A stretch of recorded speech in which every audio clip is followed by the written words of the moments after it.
Welcome to the Point of No Return podcast, a show at the intersection of technology and strategy.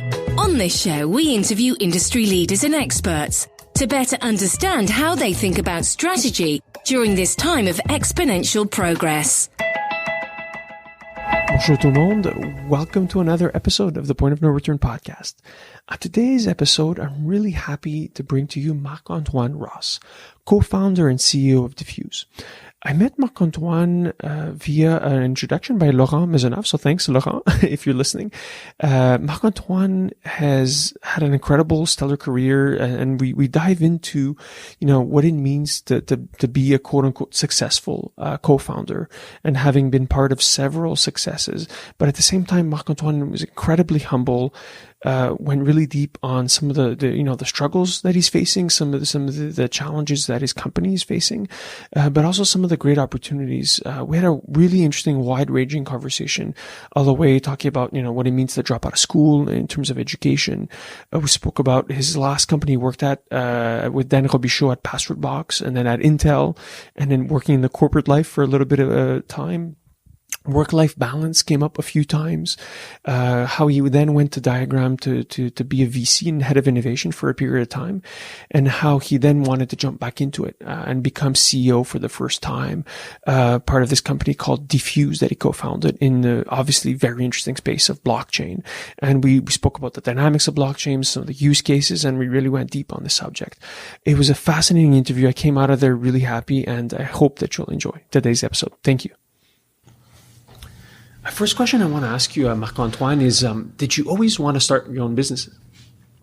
Well, that's funny because, I have a relatively particular career path where I was at CEGEP, working in computer science at the same time. And I realized that I really liked, coding and taking care of, networks and building computers and so on. And my English teacher then told me, you're quite wasting your time at CEGEP right now. You're not really dedicating any resources or any time to your studies. Why don't you take a 6-month sabbatical, and you'll see that you need to come back to school, to succeed in life. And so I took the sabbatical and never came back to Backfired, school. basically. Yeah, pretty much. And from that point on, I would say that it was obvious that I would have to craft my own path or, find my way. I was eager to learn and become a better, computer science, developer and so on. And so I started selling websites. Selling the development of websites, even though I barely knew HTML back then. What year is this now? That was in 97, 98, So at age 21, I had my first company, selling and coding websites. And I realized that being in control of my destiny was amazing. It was a lot of fun. I was, having quite a bit of success doing that. And I think it became clear that I would hardly go back to being a full-time employee with that excitement. Yeah. Did you ever go back to finishing your studies, or? So for a few years, I felt that I needed to go get a paper because being that young, many people were asking me, what studies did you do? What's your credibility, basically? And so I went back to Université de Montréal. Given I had a professional life, they accepted me, the certificate over there. But I did 5 classes and realized, it was such a waste of time for me at that point in time in my life that I stopped as well. Mm. So, the funny thing is that my last class, was Java programming. And I was so busy shipping products for my customers, which, was real programming, that I actually subcontracted the homework to one of my friend to be able to get the grade and ship my products for my customers. And so I showed up at the exam and I had done nothing for the whole semester, and I still, I scored well, of course, because I had been programming for many years. And, at that point I realized it was such a a waste of my time and money and energy to try to get a paper for the wrong reasons, basically. Yeah, that's such a great hack. It's like outsource the homework and just show up, do the test. Yeah, because I was more profitable, you know. Yeah. So I guess considering you a dropout is not necessarily a bad thing considering your track record. Maybe talk about education for a second, because it's funny because on the podcast I had people that have been like really pro, and then some people like yourself where it's like I've seen less value of education today. What would you tell young students today that are like, I'd say at a fork in the road? Yeah. I highly value education. Most of our employees here have, an engineering degree at least. And I think it's essential, that a lot of the employees in a company have gone through, the education path, that have learned from past experiences, that have learned, best practices and so on. The good side of being a dropout is that I've been for the last 20 years working so hard to compensate for that lack of education, college education, that I needed to work really hard and learn faster than anyone else around me, at least feel that I was learning really quickly. So it formed a very, special persona. I'm very different, I think, than many other people. But I think education is extremely important. Yeah. Do you think it's some of those same traits that led you to be part of, it's like, I think if you look at your track record, 3 successful businesses, right? And we'll get to dfuse, hopefully 4. Mm-hmm. Do you think it's similar traits that led you to be part of early founding teams that have had success? Do you think it's similar, shared, or is it more broader than that? Well, I'm convinced that my path kind of crafted me in a way that I'm relevant, or I'm impactful in an early stage startup, because there's no challenge that is impossible in my eyes, because I've gone through so many things in life that challenges in front of me are what excites me, and so I think it brings a very special, passionate, impactful, or outcome driven kind of persona to the business that is definitely helpful, in the earlier years of the company, for sure.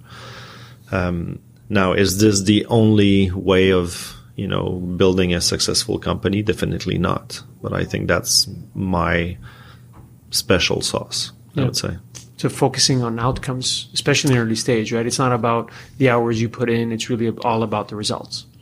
It's about, the desired outcome. And it's especially true in this new company that I'm now part of. It's fascinating on when you ask the right questions to your customers or to your team members, how differently the solution is implemented. It's fascinating me. And so that drive that pushes me in my personal and professional life, I think is what's so special about the first months of a startup, where everything's possible. You have no clue what the right decision is, what the right direction is. But if you're focused on a desired outcome, you kind of go faster at it and learn your mistakes faster and evolve. And it's so much fun. I mean, I've always said to every of my employers in the past, as long as I learn, I'll be happy and I'll stick around. But now it's learning to another level, in my opinion, is learning what a market wants. It seems like you're building this like feedback loop, right? This feedback mechanism, work on something, measure the results, and then go back and start the process over again. Do you use any, frameworks, tips, internal processes to speed that wheel up? So, when at Bastard Box, we were very big on, lean startup concepts and, analytics, metrics, R metrics for pirates and things like that, I'd say that in this new company, doing A/B testing and the sorts is a little bit harder because we have such a small volume. The market is not that big yet, and so we have to be a little bit more listening to our instinct, where we are experienced developers building a solution for developers, and so we kind of build something that we want, that we would love as users, and we actually use our own APIs, our own services, and so we're kind of dictating a little bit to the market what we think should be existing, and hopefully we'll be right, but hopefully the developers, the community of developers will appreciate that. So far, the feedback is amazing, but it's a bit less of a traditional analytics, feedback loop. Yeah. Well, I think it's also very much related to the maturity of the market, right? You guys are building something that you're going to be passionate about versus a more mature market where analytics and data and customer feedback becomes much more important, right? So I think it's related, but it's also a personality trait, right? Like, a la Steve Jobs, you have, a vision of the product and the vision. I want to go back to PasswordBox for a second. So obviously, well-known story, great success. As you know, Dan's been on the show as well, spoken a little bit about it. What did you do after PasswordBox? Right? Did you take a vacation? I know you continued working at Intel for a bit, but I imagine in a big company setting, a guy like you probably got a little bit, antsy after a little while. So it's a great question. It's funny because I think I'm in the ambitious type of group, a person, and my wife as well. And we kind of get bored very quickly if we're not challenged by something in life. And so right in the middle of PasswordBox, my first daughter was born. She's now 7. After the acquisition of PasswordBox, a few months later, our second daughter was born. And so, we kind of balanced the different stress, because of course working for Intel was very different from building PasswordBox, and so we had our second daughter, and at the same time we decided to build a house. So I was busy in many different ways, which was great because I was passionate about different things while still having fun building a great product within Intel, which I'd love to talk about a little bit more.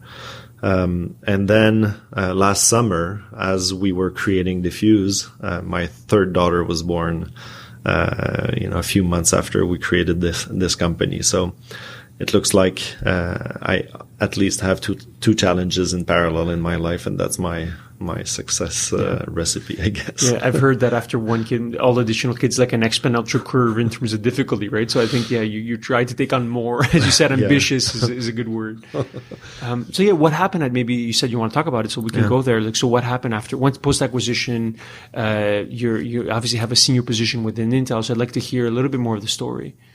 Yeah. So within Intel, we were focused on building this new product called TrueKey, which was a new PasswordBox with new features, facial recognition, more security features, and so on. And as I said earlier, we've been at PasswordBox really strong on analytics and understanding our users, and I saw the potential to bring our analytics experience within Intel to the next level and help maybe a bigger, broader team learn from our metrics or analytics experience. So we built a platform within Intel that was used to detect behavioral changes from their users on a software that is distributed over 200 million devices a year. So it was an opportunity for me to work in a large-scale data science environment and test our limits. And I had a very small engineering team dedicated to that mission. But what was amazing is that we had full freedom on how to do things, when we were doing things. I was responsible for the whole roadmap, the design of the product, and delivering, some outcome. And that was about 2 years of pure engineering freedom, where I knew that I needed to deliver results to keep that freedom, available. And Dan at that time was amazing because we both knew we were quite tired. Dan was semi-retiring, slowly. And it's always funny what that means for Dan, but he was, less involved, gradually. From 100-hour a week to 75. But he was very nice to put me in a context where I was having fun and focusing on one mission and not being, too busy in the corporate life, And so those were 2 amazing years where we did great R&D. We had a blast.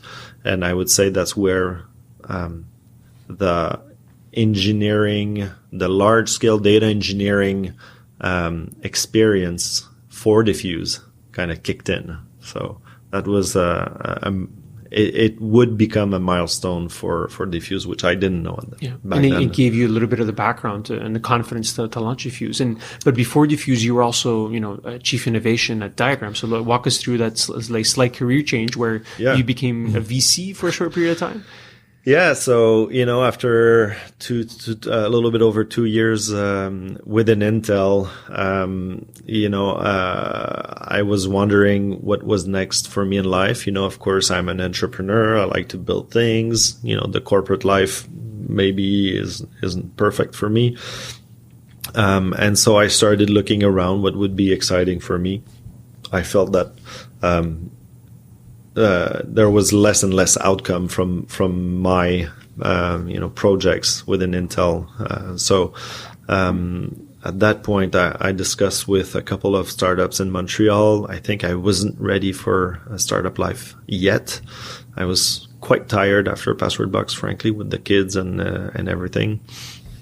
And at this point, I met François Lafortune from Diagram, and I became fascinated at the opportunity to incubate startups in an ecosystem where I feel that every startup has an unfair advantage. And when you've gone through a couple companies in your life, you know how important it is to feel that you have an unfair advantage, even if it's really hard to evaluate that advantage. Just knowing that you have it is already amazing as an entrepreneur. Mm. And so it's like that model is fascinating because the network is so powerful in the PowerCore, Portage, and Diagram ecosystem, to be building fintech companies within that ecosystem and the network of investors within Diagram, the LPs that support the companies and so on. I was like, this is amazing. I want to be part of that. And I'm not ready to be full-time, co-founder anytime soon. I didn't need to. I didn't feel the need to. And so I discussed a lot with François, and it felt like a perfect fit for me to, as innovation officer, to come and work with the team on the ideas and try to attract, repeat entrepreneurs, and then work with them to start building the company and then transition out, phase out and let them handle like the full pressure. And for me to keep innovating, because the creation of ideas and products is so exciting. So that was a great opportunity for me, for sure. Yeah. And at what point in that during that opportunity did you realize you wanted to jump back in and go back in as being an operator? Mm-hmm. So one thing that was clear was that if I were to ever do another tech company, I wanted to do it with Alex, our co-founder here. That was obvious. Being next to him for many years at Intel, I always felt that everything was possible. And that's how I think in life, right? I started from, drop out to everything's possible and there's no limit to what I can do in my career. And I had someone else like that sitting next to me, and he's an amazing person, but also a fantastic developer, product builder. He gets it. And it was obvious that if I were to build another company, it would be with him. And as we were working on different concepts within Diagram, we decided to start investing a little bit more time around blockchain because we thought it would be instrumental in the fintech ecosystem to be blockchain experts. And so we asked Alex to start spending some time with us because he's been building blockchain businesses since 2013. So he's definitely the go-to person for me in terms of blockchain expertise.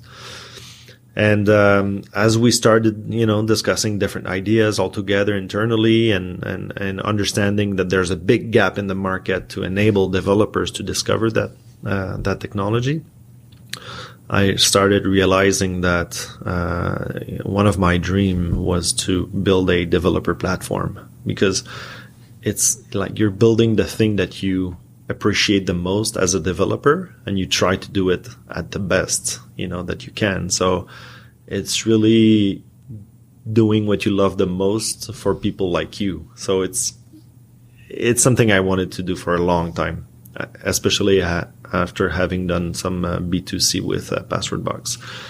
And Alex and Mathieu here were both getting excited about the idea, and they said that they wanted to work with a technical CEO. And at some point, they said, Mark, this is perfect for you. And I told them, my wife is pregnant, guys. I'm going to have my third daughter in a few months. I don't think timing for me is good. It's crazy. And they said, yeah, but, we love it. It's crazy. Yeah. Carpe diem, right? You live once. And so came back home. I told my wife that the guys said that. And she said, well, go for it. I knew you wanted to do it. She knew already for a few weeks that this is what I would end up doing. Yeah. Outside of the personal side, balancing, work-life balance, did you have any other inquietude, any other concerns, about anything before you made the decision? Well, it was another signing up for another ride was a big question mark. I'm pretty sure that jumping as a co-founder is a big bet, is a big decision to take in life. You kind of have to do a lot of compromises, and not only in work-life balance, but also stress level, control of what you want to do, and so that was one of the big elements for sure. I'd say the bigger concern was that I was signing up to be the CEO, which that's the first time for me. And while we all in the team, I think we all value that we have a technical CEO that can understand the vision and the direction of the platform a lot better than many other, whether it's financial or sales or marketing driven, CEOs. It's still it was still a big question mark for me whether I'd be able to operate as the CEO. And, it's only been a year. I love it, but it's only been a year. What do you think? Well, how would you grade yourself? A year in now as CEO, or maybe not grade yourself. The question is more as your learnings, right? From that day zero where you're like, oh shit, I've never been CEO. I've been co-founder. You've been part of obviously quite a few rocket rides, but now it's it's all on you, right? Yep. All the blame, it comes on you. You credit, I guess, you give to other people. But so curious as to what has been the learning so far. Many things. One point, which is not the most interesting maybe, but, everybody that knows me a little bit knows how I always delegate everything to everyone else. That's something I've always been pretty good at doing. But that being the CEO is just such another level of delegation, which, still surprises me after a year, where even when I want to do something, I rarely can really do it in details or, with enough attention. So being able to build a team that I trust and that I can be contributing at, the first 5% and the last 5%, something like that. That is a little bit new to me and a little bit surprising. One thing that was, I think that happened in the last couple of months, I think I gained a lot of maturity, because especially being part of Diagram, where you have a strong, experienced co-founder next to you with Dan and Francois and the whole ecosystem, you feel like you can always rely on them to validate any decision that you have to take. At some point, though, I kind of came out of the closet in the last months with, okay, this is actually a business that I run, and people expect me to take decisions. People expect that I will be able to share my vision and make sure that we are all aligned on that vision. And so I think I'm a lot more confident today than I was a year ago, where I was, I guess, more of just another co-founder, like my whole experience in life, right?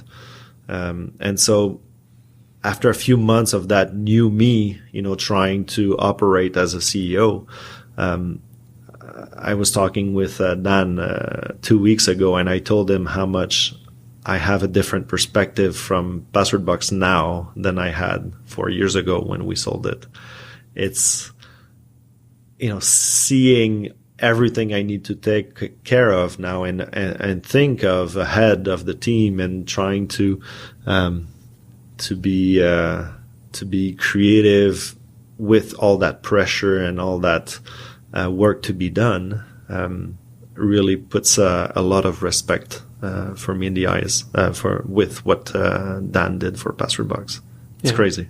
Yeah, it sounds like the process of being able to take more of the responsibility of decision making and really guide the direction of the companies is very interesting part. The other point I'd like to is the first 5%, last 5%. I'm gonna steal that line. It's a very good way of saying, hey, what's the CEO's responsibility, and like you should be delegating everything, but like you mentioned, the last point is like delegating everything, but ultimately you're responsible for much more than just like one piece of the business, right? It's the overall company. And then maybe I'd like to dive into the company, right? So I'd like to understand, what is dfuse? What do you guys do? And obviously, where do you want to take it? Yeah. Thanks for asking. So at dfuse, we build slick blockchain APIs. So our vision is that if Stripe, Twilio, and Cloudflare were really instrumental in building, amazing Web 2.0 experiences, if you will, we need something similar for Web 3. And Web 3 is a web where people can transact together easily with through blockchain technology, of course. And so to enable the 40 million developers across the globe to build great experiences on top of blockchain, we need high-level, high-quality APIs. Most of the blockchain protocol teams are focusing on how you write at scale in a decentralized database. That's where most of the innovation has been done. But very little innovation has happened on how do you actually extract all that data that is, very rich in terms of context or transaction, semantics and value, and expose that to developers so that they can build systems and apps and experiences on top of it. And so dfuse really simplifies retrieving access from blockchain for developers. Interesting. Yeah. And what are the specific use cases that you guys offer, right? Because it's like, it sounds like you're building the train tracks for blockchain, right? Like we're still early days, but you're building those components. I'm curious, what are the initial cases you guys focused on? So, some use cases that I really love, one of them is around gaming. So imagine you have two players, player A and player B, in a real-time online game where you have the fighter A with some certain power and skills, and another fighter with different power and skills. And you have let's say, a fan base that is watching that fight live. With blockchain technology and especially on top of our real-time streaming APIs, what we've been able to build with that customer is that viewers can start staking tokens or sending extra points basically to one fighter or another. And so the fan base is now able to interact in real time with the two fighters. And because everything is on a blockchain, of course, you can verify that there's no cheating, that everything is accurate. And you can even give fan points in reward for those viewers if their fighter actually won the fight. And so you create those incentives or alignment between the different participants in a network to enable them to live new experiences. Yeah. And that's a very simple, use case that I think is easy to understand, but also speaks to the level of maturity that we're reaching with blockchain. Now we're able to do real-time things that transfer actual money, and that is secure and based on open standards, which enable other developers to build composable experiences on top of each other. Yeah, it's interesting. So it's like, think of like a Twitch, for instance. You have people watching Twitch, and then you have like Clan A fighting Clan B, or a Fortnite, for instance. So people can bet on let's say on the winner. Yep. And then there's no, like you said, it's basically on a ledger, on a public ledger, right? So people are able to compose that experience. So take that example, but multiply it across any type of segment, right? Because you're a platform, right? Yeah, exactly. And how do you monetize? Is it a flat fee, or is it a percentage of the transaction? How does the business model look like? So today, it's very simple. You pay for every document that you retrieve from the blockchain. So our special sauce is to be able to index any blockchain transaction, any block information, any smart contract, data, and so on. And we have that indexed in a proprietary database that allows you to search for specific data points and retrieve them as documents. And you pay per document retrieval, basically, to enable your interface. So whether it's a leaderboard or real-time actions of what's happening in the game, you will pay, it's fractions of cents per API response, basically. Yeah. And do you see that business model changing over time, or is this really like kind of set as the core model today? So it is the core model, although over time we can see that developers will want to be able to pay in cryptocurrency on smart contracts, given different market dynamics and so on. So of course we will be building that over time with different customers on different networks. So we're gonna get there, but we think we need a lot of simplicity today in the blockchain space to enable more developers, and so. What's valuable right now for developers is the ability to retrieve data. So we're focusing on doing that really, really well. But then the pricing dynamics is something we can build over time. It'll change over time. Yeah. And how do you guys do the validation aspect? How do you validate all the different transactions? Because I'm more familiar, let's say, with like a Bitcoin model, where there's decentralized miners. So just curious as to how. Right. So for every network, it's different, right? So today we support EOS. And we're in early alpha with Ethereum.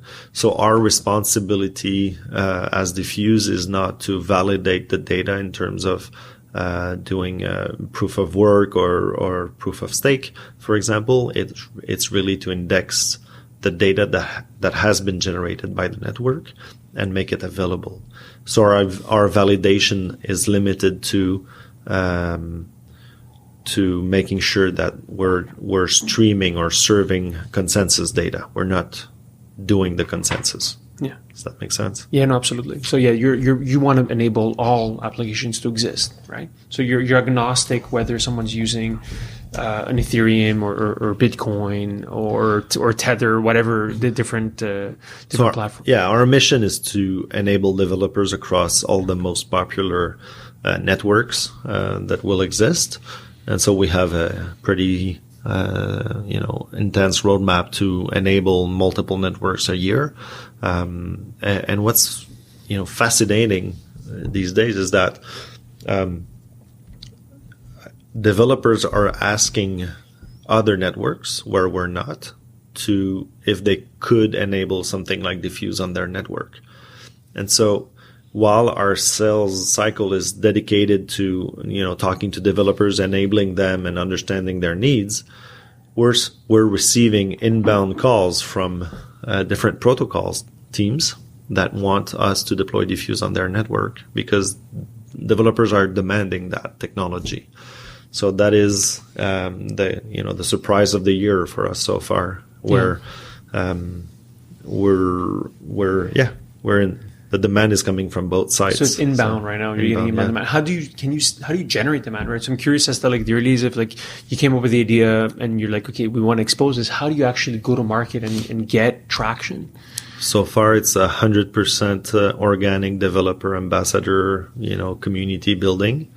So we enable developers. We have a free tier, generous free tier to make sure that everybody can test and play with our APIs. They can actually implement most of their prototypes and early days of their business on top of Diffuse for free. At the moment they start becoming a bit successful, they should start paying small fees, for that success. And so, we're part of multiple online communities where we help developers get from A to B. By doing so, they appreciate our platform, they discover it, they appreciate it, and they talk about it in the community. So really trying to get developer word of mouth to be our bigger channel for now. Yeah. And can you give us a sense of the scope of Diffuse today? A couple thousands of developers on top of Diffuse in a market that is really hard to estimate the size of the market. And when I say a couple thousand developers, a developer can be one hobbyist and working from home, and it can be a large team of 50 engineers that have access to one Diffuse account. Yeah. Like the guys at Intel that I saw that also invested in your round, right? Correct. Yeah. Correct.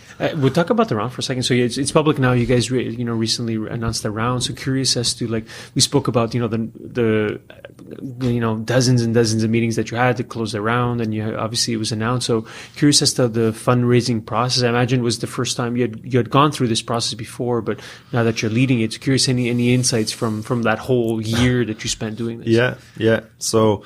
So first of all, we started fundraising about 2 weeks before crypto winter, which is when all the crypto prices dropped last fall, and so that was quite a game changer in the fundraising appetite from a lot of investors. What I would say though is that we had been very careful at having a great runway in front of us, and we had been very careful at not hiring too quickly. And so we were in a position where there was no pressure to close in 2, 3, 4, 5, 6 months. I had well over a year of runway throughout the whole fundraising. And so it really helped me get the desired set of investors lined up for this round and not, compromise on the quality of the investors that we were able to attract. And from day one, our objective was to get 2 type of investors to co-lead the round. And one was a strategic crypto thesis-driven investor that was a Multicoin, and one global VC firm with a lot of SaaS and platform experience that became Intel Capital that joined the round. And so we've been very patient. Our investors have been very patient because some of them showed early interest, and we were telling them we don't have the perfect syndicate yet. Let's keep working all together. But more importantly, my team has been extremely patient because we started fundraising. They knew about it. And, the last thing you want is a team that thinks that things aren't going well because you're not closing a round anytime soon. And so they've been good sports and challenging me and having fun with me. So when are you closing? And I was giving them some info on why we weren't closing anytime soon and so on. So it's been quite a ride. Yeah. Did you ever consider an ICO? Was it even a consideration or never? It wasn't a consideration.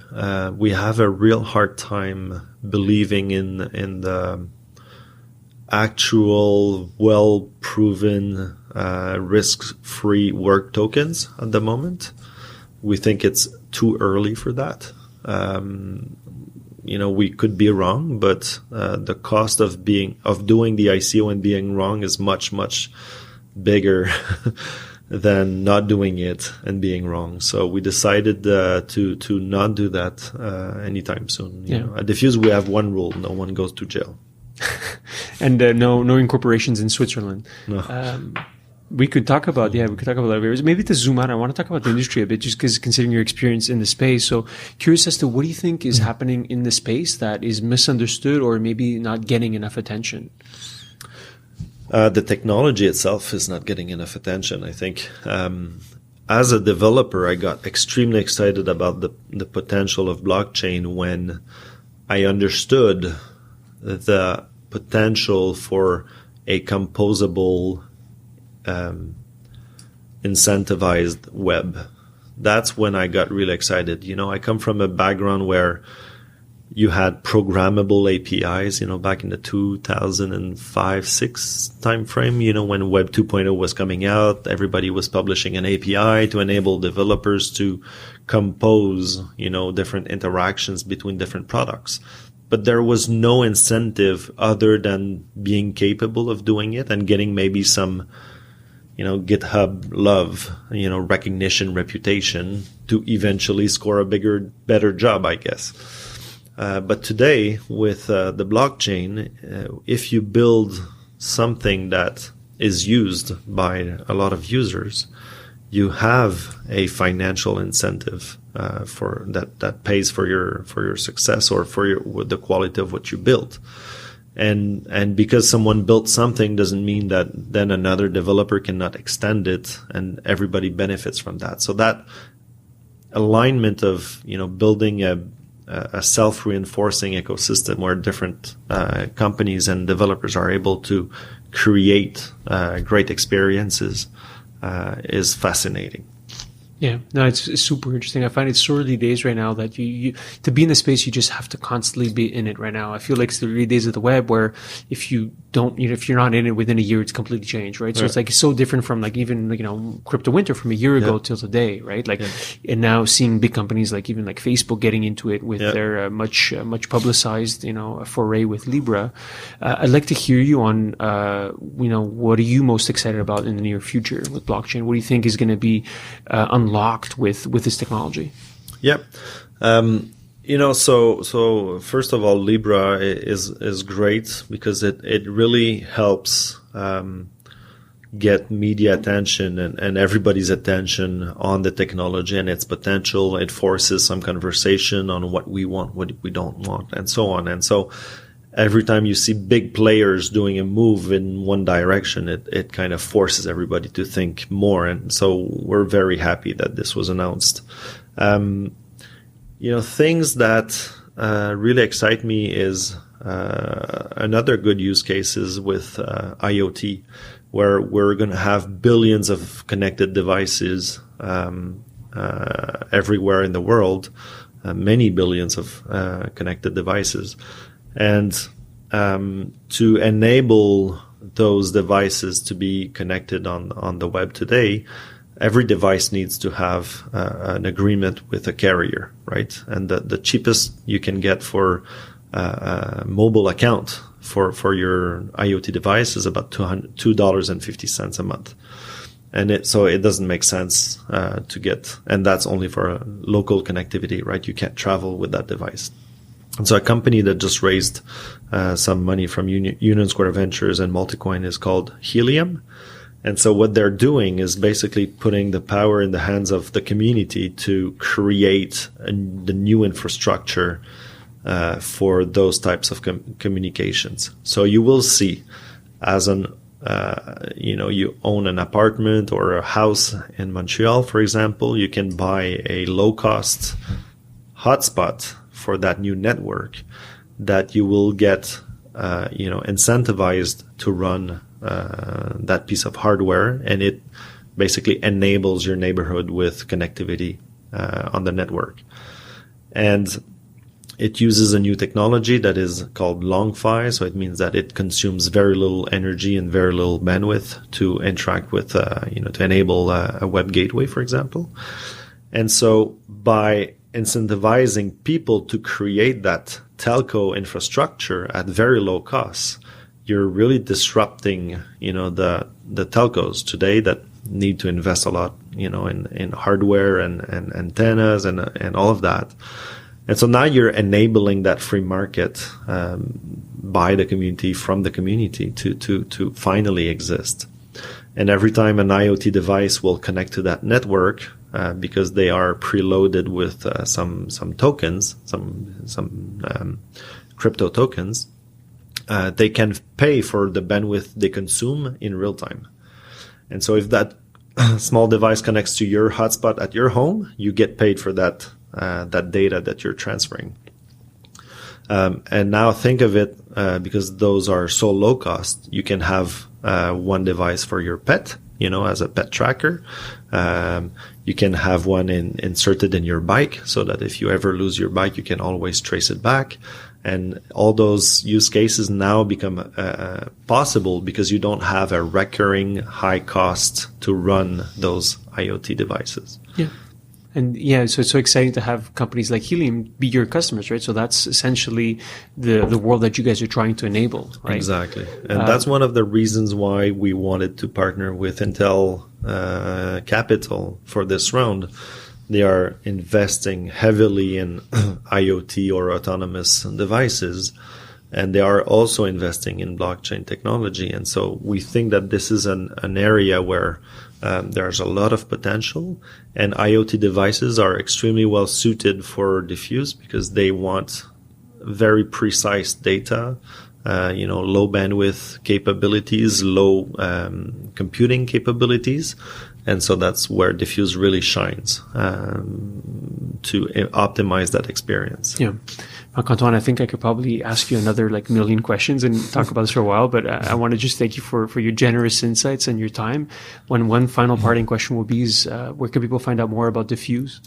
Of course. So people can visit us at dfuse.io. It's a passionate team of engineers in Montreal that play hard at work. We really have fun together. We try to do things that we really love and appreciate, and we have fun doing it. Of course, we're hiring at the moment with the recent fundraising closed. And so I'm happy to meet anyone that is curious about this opportunity, that wants to build part of the digital financial future with us. Great. Thank you so much. Thank you very much for your time.